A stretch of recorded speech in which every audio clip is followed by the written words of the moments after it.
Hello and welcome to Beyond the Bio. As the more observant of you may have noticed, I'm not Sophie Milliken, but I am indeed joined by Sophie Milliken because this week we're celebrating a very special anniversary. This is the 100th episode of Beyond the Bio, and to celebrate, I'll be turning the tables on the host and interviewing Sophie. So, this is a bit novel. Welcome to Beyond the Bio, Sophie. Thanks. Great to be here.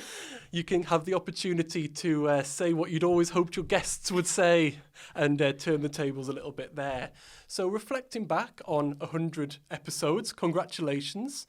What's the best, most important, biggest thing that you've learned in those episodes? Wow. Well, I mean, I think 100 episodes just feels huge, doesn't it? That's a lot of hours of content, and I don't even know whether I thought I'd get to this point when I started, I guess.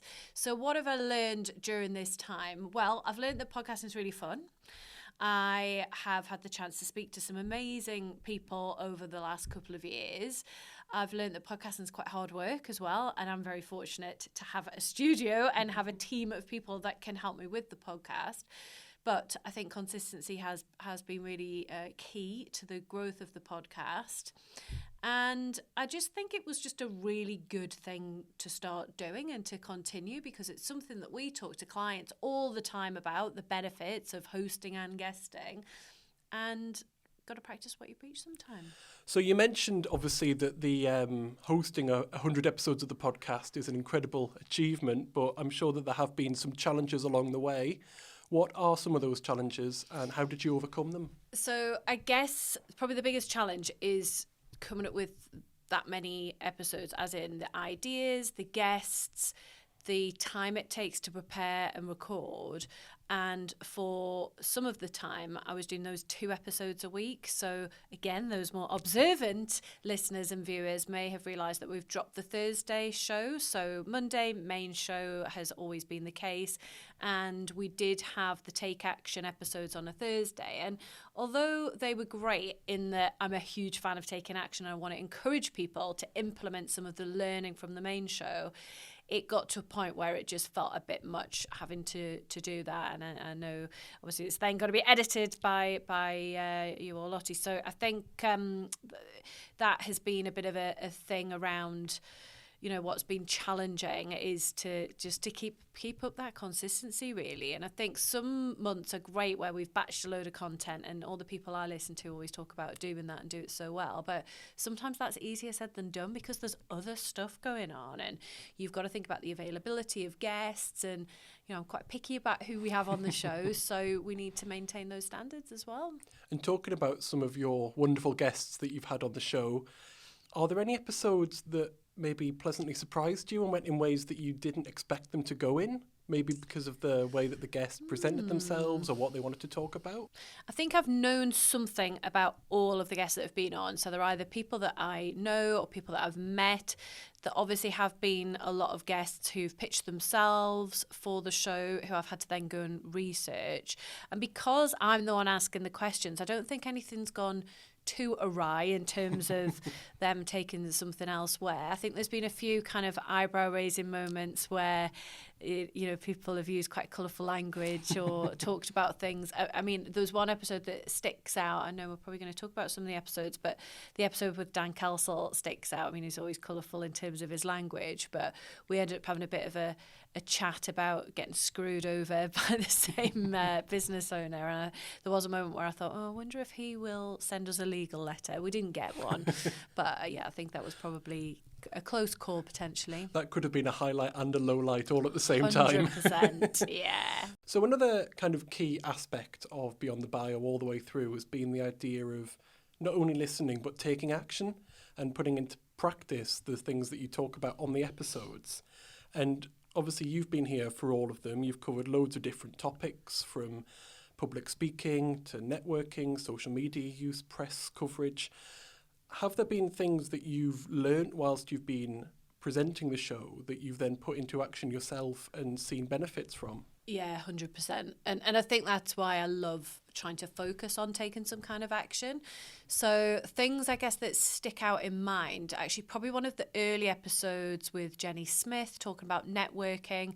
She really knows her stuff around networking and she totally takes it up a notch. So there were definitely a few things there around how to follow up with people and think about different types of events to go to and stuff. So I remember coming away with loads of ideas after that episode.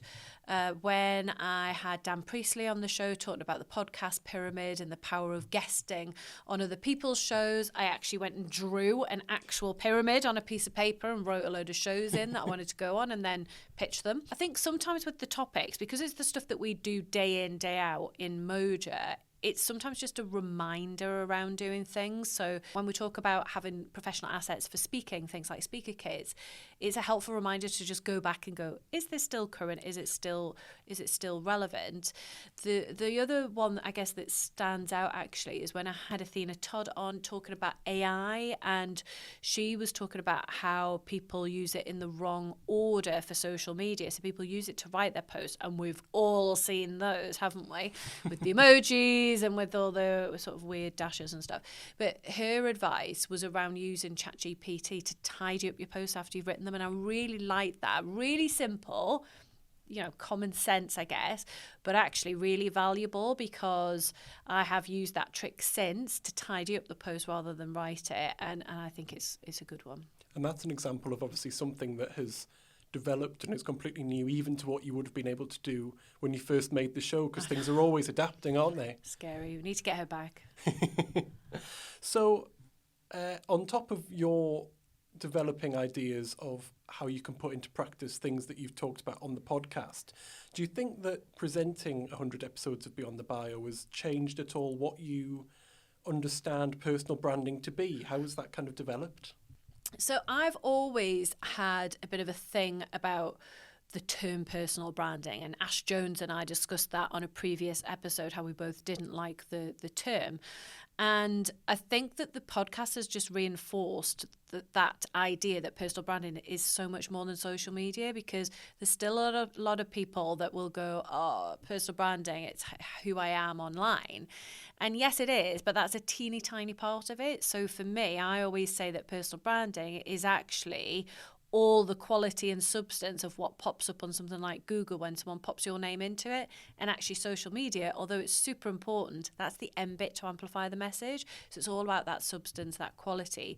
And I think having all these guests on over the last couple of years has just reinforced that, because we see, in these niche topics that we talk about most weeks, it's actually there's a lot more to it. There's a lot more to it, and it's the depth of each of those things. So you can't just, put on your LinkedIn bio that you're a speaker.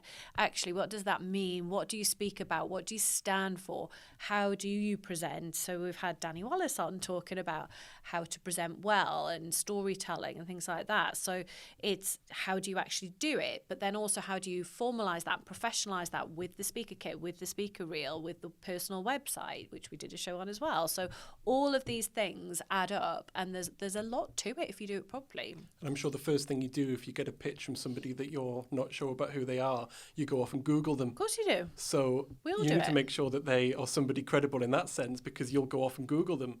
And if you haven't maybe put the work into the concept of it already, then perhaps you won't even get on the show. Well, and on that point, I don't know whether this is one of your questions, but I do get a fair amount of pitches for the show, and maybe we should talk about actually what makes a great pitch, because we definitely want to get more guests for the show. And what I would say is a great pitch is someone that really personalizes it. Like we got a great pitch a couple of weeks ago from someone that I do know who did a video pitch. So did I think an email pitch, but also a video as well, and actually mocked up a picture of him on our artwork. Amazing. Like, that's so quirky. No one's done that before. So that was very memorable, very cool. So I think we're in the process of booking him to come on the show. So that was super cool. And we'll talk about it when he comes on the show. Shout out to Kamal there. And that was awesome. So, but most weeks, the pictures that we are getting are either from PR people who haven't researched, so a lesson for us when we're pitching clients out for other shows, or people that are pitching themselves, which is totally fine. But we specifically ask a question now in our guest form about what's their favourite episode and why. And you can tell by that answer whether they've even listened to the show or not. And we also ask them what it is that they want to talk about. And a lot, I'd say like 7 or 8 pitches out of 10, we have people that pitch topics that are totally not a fit for the show. And I just think if you just listen to a couple of episodes, you would know that's not a fit. And sometimes if I know a bit about them or I like something in their pitch, I'll go back to them, or we'll go back to them and we'll say, this isn't a fit. However, we think maybe this would be. So sometimes we're doing a bit of that work for them, but actually just make it easy for yourself and do the research and listen to the show, because it's going to make it easier for you anyway when you're on it to be a great guest. Amazing. And if anybody wants to mock up photos of themselves, it might save me a job making one. So that's absolutely fine by me. There's a win. There's a win right there. So again, reflecting back on the 100 episodes, there'll be loads of people who don't get anywhere near that number in terms of milestone. And you talked about the importance of consistency. Is that the main piece of advice you'd give to somebody else who's starting out on the podcast journey? And maybe what else would you suggest to them? I think consistency is really important. And I think people need to go into podcasting with that level of awareness, because I'm sure there was some stat that I read that said to be in the top 1% of podcasters, you've just got to get past episode 6. Wow. And that seems very low when we're chatting on episode 100 here. But the thing is, it's like a podcast not just for Christmas, I often say to clients. And, there is a lot of work that goes into it. And that's why it is great actually working with a company like ours who can do a lot of the legwork, who could do the prep, who can do the artwork, who can create the clips, all those things. But if you're doing it yourself, or even if you're literally just, doing the hosting and someone else is doing all the other bits, you've still got to put the time in to do it. You've still got to either show up every week or however often it's on, or batch them, or however you do it. Still takes the same amount of time, and it is a huge commitment. So either have something in your head around seasons and be really clear around, right, okay, well, I'm going to have a season of 12 and I'm going to have it come out twice a year or whatever that looks like. So it's got to be something that's manageable. And I think alongside that, I would be advising people to think carefully about how long the episodes are, because we often speak to clients that want to have these very long, sort of hour-long type episodes. And I think there's a trend that's moving away from those now, and you can actually be really super punchy in less than half an hour, and that's going to be more engaging these days. It's hard to start something from scratch and have these hours and hours long. You've got to be the big names, I think, to do that. If you've got an hour's worth of content, you've maybe got 3 20-minute episodes, Yeah. and then you're up and running and you're flying along. And if you don't have 3 20-minute episodes, maybe you don't have an hour's worth of content to start with. Exactly. I totally agree. And I think another thing that I think is probably good advice is thinking about, well, I guess it depends what your goal is for having a podcast, right? So when we would talk, if we had a client here and we were talking to them about their podcast, we'd be asking them, like, what do you want to get from it? Is it a business development tool? Is it for your profile? Like, what is it for? Is it just general visibility? Because depending on the answers to those questions, I'd advise people differently. So for a lot of our clients, they want to have guests that they could potentially work with in the future in some way. Whereas for me, I'm doing it because I enjoy doing it. I want to learn. I want to practice what I preach, all those sorts of things. Yes, if I got a client from it, amazing, but that's not actually the primary goal with this. Therefore, that gives me a reasonable amount of flexibility, because I don't always have guests on the show. Sometimes I do solo episodes, and I think having that gives quite a bit of flexibility as well. Do you find it more challenging doing a solo episode, or do you find that it gives you the opportunity to say what you want to say without fearing that you're kind of intruding into another person's episode?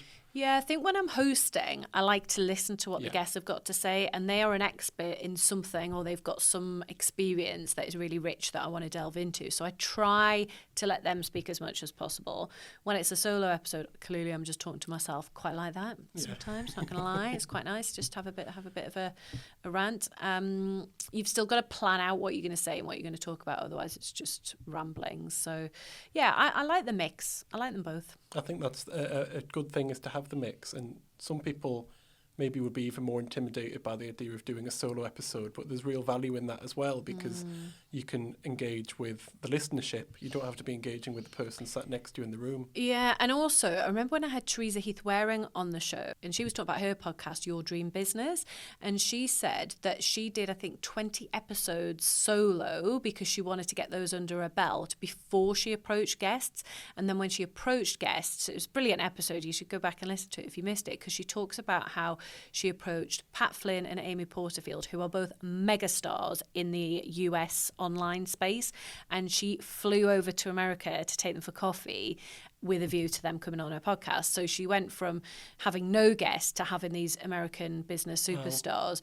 And I thought that's actually really smart. Yeah. So different approaches. And you've got that body of work ready and prepared to show somebody already without needing to... I think so. And it developed her confidence around interviewing on the podcast. I mean, if you listen to her shows now, you think she's super confident. She's got a lovely voice. I love her podcast. But having that 20 episodes under her belt meant that when she was interviewing these superstars, she was really slick. Do you often hear from people who have gone back and listened to an episode from a couple of years ago because it was particularly relevant to what they're doing at that moment? Yeah, sometimes. And you can see it in the downloads as well, where maybe someone's mentioned it or in something that they've spoken at, or it's a relevant topic. You do see that a bit as And do you ever go back and listen to them? I do sometimes. So I'm just thinking of one that I really enjoyed recording with Ollie Barrett, and it was about the power of panels, and he is the best panel host I've ever come across. I think he's so engaging and so well prepared, and I really wanted to unpick what that actually looks like in practice and how he does his research and how he's such a great host, because I always think the panels are usually the most boring bits of a conference, and I think he makes them really fun. So yeah, things like that are helpful, where you've got real experts that really know their craft and you can learn from them, because sometimes you've got to listen to things a few times for it to sink in. And I've got an episode as well, if you want to go back and listen to that one. Although I think I had a bit of a winter cold going on, so maybe I sounded a bit husky in that episode. Snotty. Hopefully I don't sound quite as snotty in this one. So looking ahead, maybe next 100 episodes, do you have a dream guest that you'd like to get on? I do have a dream guest, and I think we should tag him in some sort of social post, because I think he's ignoring me, although maybe he thinks I'm some kind of stalker. So I was at Social Media Marketing World, which I went to, having had Andrew and Pete from Atomicon on this show, total legends, had them on the show, I don't know, last year sometime. And then they didn't try very hard to persuade me, because I was just like, yep, I'm there to go to Social Media Marketing World in San Diego. And while I was there, I saw some really great speakers. And the standout for me was a guy called Jay Schwadelson. I feel like, Jay, I should get points there for getting your name right, because I know it's hard to pronounce. He was really great speaker, so he was very, very engaging, very fast-paced, loads of data, loads of detail, and just knew his stuff. So I would describe him as like an expert in email marketing, newsletters, and he knows what works, and he's doing this research, or his company's doing this research, and I just found him super engaging. He has a podcast that I listen to all the time. It's really short. It's like 10 minutes, 15 minutes, if that. Super short, but they come out a lot. But whenever I spot one, I'm like, oh yeah, I'm going to listen to that while I'm getting ready in the morning or something. So ideal timing. And because they're so short, again, they're really punchy. I always take away some kind of tip from them. He also has this thing about guilty pleasure type TV, like crap TV, which I quite like as well. So I just did Temptation Island in a weekend because I had a massive ironing pile. And so he talks about like what crap TV he's watching and what he thinks about it. So he's just very, very engaging. And I connected with him after seeing him speak and had a little bit of crack. And I have invited him onto this show, and I would love to go on his show, but he's just not returning my messages. So let's see if we can get him on, because if he's you're listening, brilliant. Jay, you know what you got to do. Yeah, I think he's great. I think a lot of value. I can attest to this, because when Sophie came back from San Diego, she came into the office and she said, Max, you got to listen to this guy, because he's so cool. He's and good. He's really, good. really engaging I've told a few speaker. people about him, and I've told a few people to listen to him, and I think Andrew and Pete should get him across for Atomicon. I think he'd go down a treat. 2026. Yeah, I think he'd be good. Brilliant. So, congratulations again. 100 episodes, because we've always got a take action at the end of every episode. What's going to be your take action, your shout out to the audience, to the listeners? What should their take action be for episode 100? I would love to bring back previous take actions around showing some love for the show. Okay, so if you have stayed with us to episode 100, or maybe even if you're a new listener, then I would love it if you would rate, like, subscribe, all those things. And it really does make a difference because it makes it easier for other people to find the show. And as a host, it's really nice to see a lovely review. So I would really appreciate it if you could do that. And if you are new to the show, go back and take a listen to previous episodes. We title the episodes well so that you can see what they're going to be about and you can see whether it's something that will be of interest. So go back, have a binge, but please do rate, like, subscribe, all those things. And if you want to be on the show, then we have the guest form that you'll see in the show notes. So please submit your pitch. I've given you some great ideas there as to how to pitch well, so it should be very easy.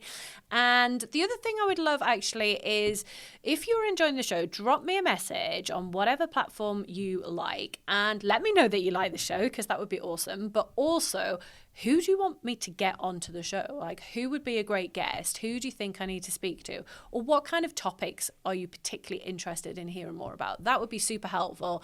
It will help me with my planning for the next 100 episodes. So I would love that. It's amazing to hear so many more ideas for the next 100 episodes, but congratulations on this 100. Thanks. Happy birthday, if we can say that. 100. Happy anniversary. And I'll throw to you for the outro. Thank you.